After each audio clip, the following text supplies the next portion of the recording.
Olá, programa Negros Online, retransmitido pela TVT e para a TV Universitária. Nós hoje vamos falar aqui, eu sou Humberto Adame, presido a Comissão Estadual da Verdade da Escravidão Negra da UAB do Rio de Janeiro, presido a Comissão da Igualdade Racial do IAB, sou presidente do IARA, Instituto de Advocacia Racial e Ambiental, aqui no Rio de Janeiro, e também sou vice-presidente da Comissão Nacional da Verdade da Escravidão Negra do Conselho Federal da OAB. Nós hoje temos aqui o nosso convidado, desembargador Ciro Darlan, desembargador experimentado, atuante especialmente nas questões raciais, e nós vamos falar sobre a questão da Comissão Nacional da Verdade e da Escravidão Negra, ele que faz parte da Comissão Estadual da Verdade da Escravidão Negra da OAB do Rio de Janeiro, e vamos falar sobre essa comissão, o protesto que nós fizemos na sexta-feira passada no Tribunal de Justiça aqui do Rio de Janeiro, e também a novidade da semana, que foi o Museu da Escravidão. Olá, desembargador Ciro Darlan, suas primeiras palavras nesse nosso bate-papo. Olá, companheiro Carlos Xavier, meu querido presidente Humberto Adame, ouvintes da rede TVT e da Negros Online e da TV Universitária. É com alegria muito grande que eu aceitei esse convite como membro da Comissão Estadual da Verdade sobre a Escravidão Negra, nesse momento em que esse tema está na ordem do dia. O presidente Lula acaba de anunciar que irá à África, e um dos temas é justamente essa dívida histórica que nós, brasileiros, temos com a comunidade africana, né? Retiramos cidadãos africanos, trouxemos aqui na condição de escravos. Durante mais de 300 anos, nós o mantivemos nessa condição subhumana de escravizados, e até hoje não houve a necessária reparação histórica, econômica e social. E por isso nós vivemos ainda em estado de escravidão. Nossos irmãos negros continuam sendo subcidadãos porque não conquistaram ainda o acesso à igualdade plena. A minoria branca e colonizadora continua dominando todos os aspectos de poder do Brasil. O próprio CNJ reconhece isso num levantamento que fez e demonstra que o juiz brasileiro ele é branco, colonizador, conservador, reacionário, de classe média alta, enquanto que a comunidade negra, embora sejamos a maioria em números na população, temos um acesso ainda ínfimo, não só na magistratura, mas, sobretudo, no Ministério Público, na advocacia também, embora a advocacia seja um segmento mais avançado em termos de presença negra, mas ainda fora do poder. Ainda somos governados pelos brancos colonizadores e com suas propostas colonizantes. Por isso é muito importante debatermos, conversarmos sobre esse tema. Desembargador, eu fui presidente da Comissão Nacional da Verdade e da Escravidão por 3 gestões, desde 2014, que nós fizemos uma ferramenta da OAB, que é a Comissão Nacional da Verdade e da Escravidão.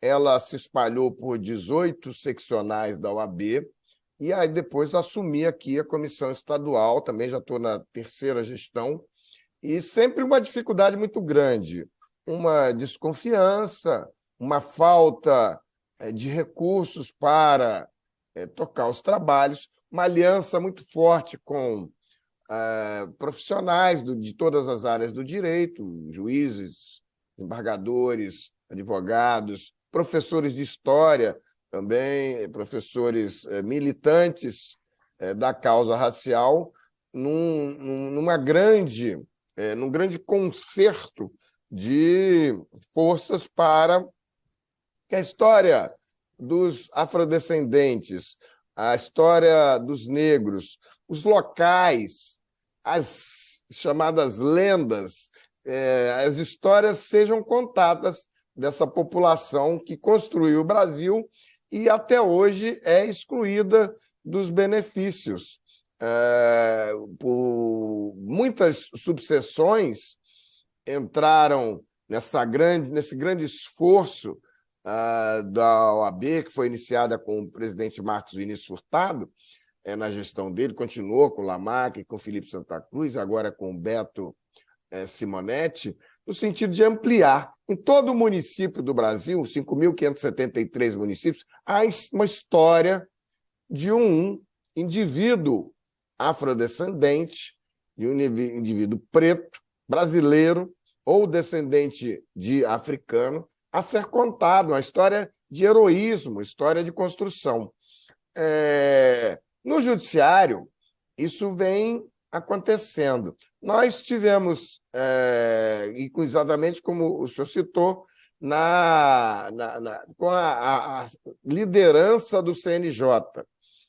Tivemos um julgamento interessante de uma representação que foi feita pela Associação Nacional de Advocacia Negra, que foi exatamente a heteroidentificação de um candidato a juiz. Eu mesmo estou na banca de heteroidentificação do Tribunal Superior do Trabalho pela segunda vez. Mas eu queria focar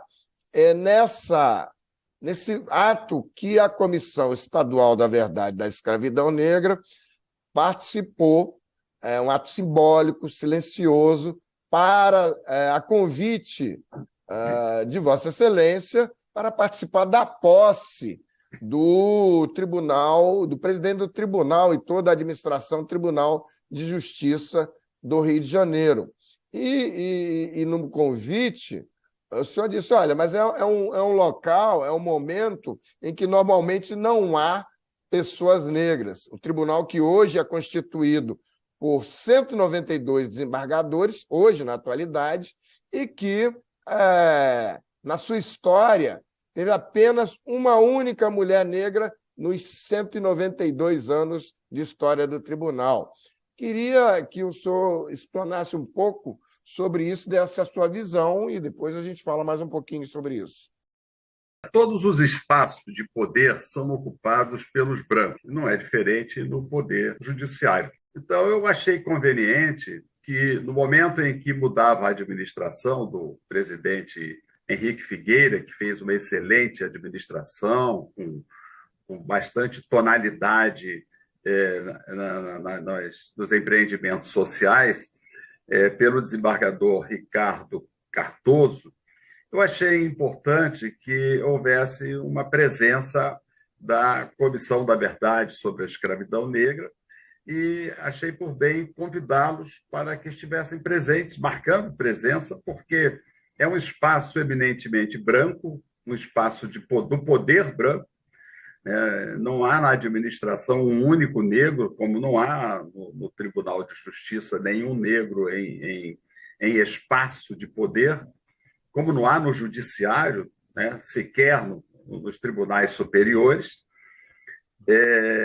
Então, achei interessante a presença da comissão e foi muito bonita a presença, com quase 100 membros da comissão, representantes das religiões afrodescendentes, que também estavam ali devidamente vestidas com seus vestimentos sacerdotais. E foi interessante fazer o contraponto, porque, com todas as pompas e circunstâncias, estava à mesa o cardeal arcebispo do Rio de Janeiro, Dom Orani Tempesta, que sempre ocupa um espaço de destaque e que representa a religião católica. E eu sou católico, apostólico e praticante, mas não é justo que ali esteja uma representação de uma religião, enquanto que os descendentes africanos, que têm a sua religião, que têm a sua cultura, não estivesse sequer ali representado. Então, achei que esse convite era pertinente, e efetivamente foi, porque Apesar do incidente ocorrido com o segurança, marcou uma forte presença a Comissão da Verdade, desse espaço branco em que um pequeno pontinho de representação, com quase 100 negros, demonstraram a sua presença. O que seria uma presença silenciosa, mas uma presença marcada pelos cartazes em que constavam as reivindicações históricas, as reparações históricas, que o próprio presidente Lula está falando agora no seu governo em reparação histórica desse crime coletivo cometido contra os irmãos afrodescendentes. Então, a lembrança de que não há negros no Poder Judiciário, lembrança de que os negros ocupam, em sua grande maioria, os navios negreiros da atualidade, que é o sistema penitenciário em estado de coisa inconstitucional, com quase 70%, ou mais de 70% de negros. Então, foi uma presença marcante, né? E que seria silenciosa, apesar de bastante simbólica, não tivesse estado presente a marca do preconceito. A marca do preconceito ali sinalizado por uma reação de seguranças, evidentemente que, obedecendo ordens superiores, impediram que uma das nossas convidadas exibisse o cartaz com as suas reivindicações, que são reivindicações de todos nós, que são reivindicações democráticas, que são reivindicações republicanas. E esse incidente acabou, como tudo que é negativo traz a sua carga positiva, acabou dando maior repercussão, maior visibilidade à presença da comissão nesse ato eminentemente branco, que é uma posse de uma administração branca. Nos 6 que tomaram posse, não há nenhum negro, nenhum pardo sequer. Todos são brancos de origem europeia, ou seja, representam ainda a colonização, a mesma colonização que, segundo, eu repito sempre, segundo dados do CNJ, do Conselho Nacional de Justiça, fazem um papel ainda de capitão do mato, ou seja, o nosso papel como magistrado tem sido o de prender negros, os negros que ousam aparecer, seja pelo lado positivo, seja pelo lado negativo, porque mesmo o crime hoje no Brasil, representado na sua grande maioria pelos crimes de drogas, de furto e de roubo, representa um protesto contra essa desigualdade social que atinge, em sua imensa maioria, a população negra e a população pobre. São os negros e são os pobres que estão no sistema penitenciário, que estão habitando as periferias, onde não há investimento social, onde não há investimento na rede sanitária, onde não há investimento na educação, na saúde. Então, os negros, na verdade, continuam sendo tratados como subcidadãos. E é preciso que movimentos sejam cada vez mais fortes e mais vigorosos, no sentido de mostrar que esse quadro tem que acabar, isso tem que mudar. E não podemos continuar calados. O tempo em que levávamos chicotadas nas costas calados e não podíamos sequer chorar pelas dores recebidas acabou. Hoje nós temos que nos posicionar. E é preciso, Humberto, que esse discurso seja unificado. Há muita divisão no movimento negro. Há muitas pessoas que procuram aparecer pessoalmente em suas reivindicações pessoais e individuais, muito mais do que a causa é comum para todos nós. A causa que é importante. A causa que é importante, então nós precisamos de união.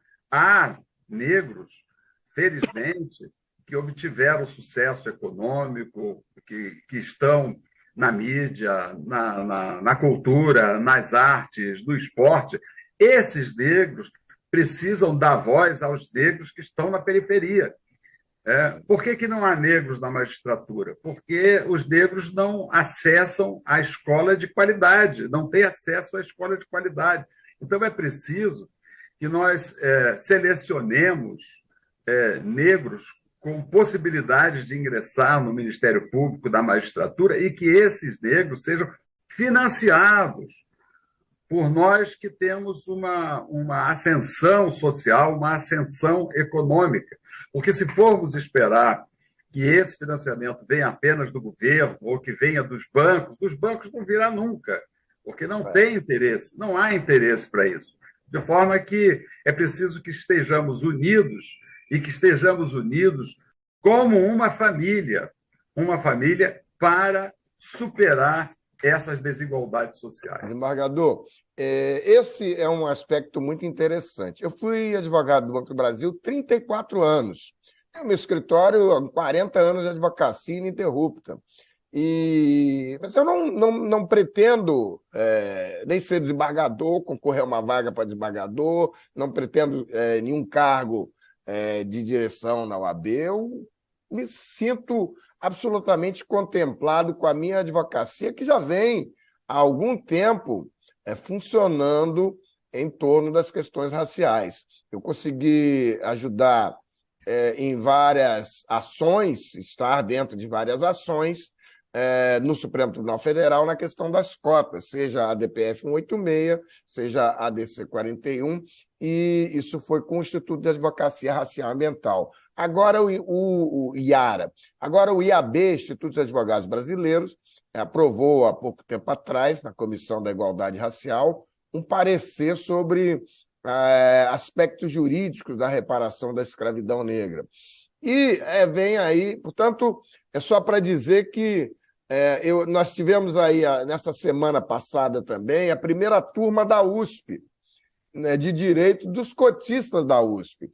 E essa turma ela só consegue chegar hoje, como foram os cotistas da UERJ, com os atos do Educafro. Eu me lembro bem do Frei Davi cercando a reitoria da USP com estudantes lá, porque a USP não queria discutir cotas. A mesma coisa, as primeiras ações das cotas aqui no Rio de Janeiro, nós tentamos entrar nos mandados de segurança, foram 300 mandados de segurança, 260 liminares dos juízes contra as cotas. E depois foram cassadas pelo presidente do tribunal, era o Sérgio Cavalieri, e logo a seguir, 10 anos depois, nós vencemos no pleno do STF, na DPF 186. Eu me recordei disso porque muitas vezes foi dito que essas manifestações não poderiam acontecer no âmbito do tribunal, porque não era um outro local, isso teria que acontecer na Alerj. E, na verdade, até agora a gente não encontrou nenhum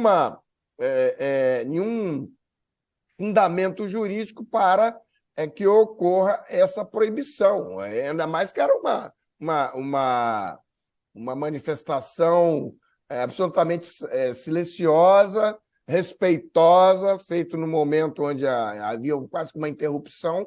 Então, e uma coisa que o segurança, quando atacou a nossa colega, Cláudia Vitalino, e também a Margot Ramalhete, era mais preta e era que trazia o cartaz das reparações históricas, quando o CNJ está apontando exatamente em outra direção. Mas eu queria, então, ouvir do senhor também sobre a questão do Museu da Escravidão Negra, que eu já acompanho na advocacia, seja pela ação civil pública das DOCAS e seja a ação civil pública do Conselho do Cais do Valongo. É exatamente onde vai ficar o Museu da Escravidão, já era uma coisa que a gente acompanhava pela Comissão da Verdade. Lembrando que a gente tem aí mais alguns 8 minutinhos ainda nesse nosso bate-papo aqui nessa manhã. Humberto, é de conhecimento público a sua atuação, o seu ativismo. Você é uma das lideranças desse movimento e nós devemos muito a você por esse ativismo, como devemos ao Frei Davi, ao Ivani, São lideranças que precisam se afinar no discurso e na união de estratégia. Esses que estão protestando pela presença da comissão na posse do presidente são os mesmos que protestaram quando um vereador negro entrou dentro de uma igreja, e a igreja é o local de fazer orações e de pedir a Deus que esse quadro seja modificado. No Paraná, o vereador Paraná, Renato. né? Vereador Renato. Menino Renato, e ele foi cassado pela Câmara dos Vereadores. Né? Eu espero que eu não venha a ser cassado aqui do tribunal por esse apoio que eu dei à comissão. Mas isso representa exatamente as forças contra as quais nós temos que lutar. São os escravocratas da modernidade, são esses que lutam para manter o status quo e manter o negro no seu estado de escravizado ainda do século XXI. E isso precisa ser preservado e mostrado. Por isso é importante que o museu dessa história, dessa saga do extermínio dos negros, falam-se tanto do extermínio dos judeus, o extermínio do povo negro é muito maior do que o extermínio dos judeus, e os judeus têm mais competência para deixar isso presente. O Holocausto é uma realidade hoje, mas a escravidão já é coisa do passado. Não, a escravidão é coisa do presente. Nós precisamos lutar contra isso. Nós precisamos preservar essa memória, e nada melhor do que o Museu da Escravidão, como fazem os Pretos Novos, num trabalho espetacular. Fantástico, né? Que nós fizemos uma visita lá, né? Com a Comissão Estadual da Verdade da Escravidão, uma visita ao Instituto dos Pretos Novos. Me causou... foi exatamente nessa semana aí que o ministro Herman Benjamin anunciou que fez uma visita lá, uma entrevista. O ministro Benjamin eu conheço desde promotor da área ambiental, quando ele era promotor em São Paulo, um querido amigo, e ele muito atento a essa questão, ele entende muito de quilombo, e ele anuncia, dentro do Instituto Pretos Novos, que trouxe alguns juízes europeus, né, para visitar o Instituto dos Pretos Novos dentro da pequena África. E eu queria... me causou uma indagação na cabeça, uma reflexão. Quantos são os 192 desembargadores que já foram lá? O próprio presidente, agora presidente Ricardo, esteve lá há pouco tempo, também fez uma visita lá. Mas acredito que a grande maioria dos desembargadores cariocas, e muito menos dos juízes brasileiros, não estiveram no Pretos Novos. O que você pensa disso daí? Talvez nós não estejamos sendo suficientemente competentes para seduzir os magistrados e mostrar para eles que existem esses espaços que precisam ser conhecidos, porque o juiz, para julgar, ele precisa ter conhecimento da realidade, ele precisa saber o que está acontecendo hoje dentro dos nossos presídios, ele precisa conhecer uma comunidade dominada pela milícia ou pelo narcotráfico, ele precisa saber como a polícia ingressa nesses espaços onde moram as pessoas pobres e negras, na periferia, nas favelas. Então, os juízes precisam realmente de um choque de realidade. Mas talvez essa competência, essa falta de competência para levar os juízes ao conhecimento dessa realidade seja nossa. Por isso é importante a participação, o ativismo de movimentos como esse, e como esse espaço que nós estamos tendo agora para debater e discutir assuntos tão relevantes para a realidade brasileira como esse. Para finalizar, querido desembargador, amigo Ciro Darlan, logo depois nós tivemos contato ali com toda a administração do tribunal. Os desembargadores que tomavam posse foram muito simpáticos, solidários, pediram até desculpas, né? Logicamente que eles estavam lá na frente, não tinham muito a ver com o que estavam fazendo os seguranças aqui, e nos convidaram para uma agenda de trabalho em que, logo depois do Carnaval, a gente deve ter essa agenda aí. Eu sei que o seu gabinete já solicitou lá, o presidente Ricardo. Nós vamos lá, porque mais importante que isso são os cartazes. Cartazes com as mensagens que são agenda de todo e qualquer movimento negro brasileiro. Lei 10.639, a lei da história da África, a questão da população quilombola, demarcações de terra quilombola, reparações históricas, né? A questão do genocídio da juventude negra de 16 a 24 anos. E eu quero dizer, então, que acabou o nosso tempo. Nós vamos só ter que passar para as despedidas. É a sua palavra aí, eu agradeço muito essa oportunidade de estarmos aqui debatendo um assunto tão relevante e espero outros convites para que possamos prosseguir nessa conversa. Muito obrigado e um bom dia para todos. Abraço a todos. Muito obrigado.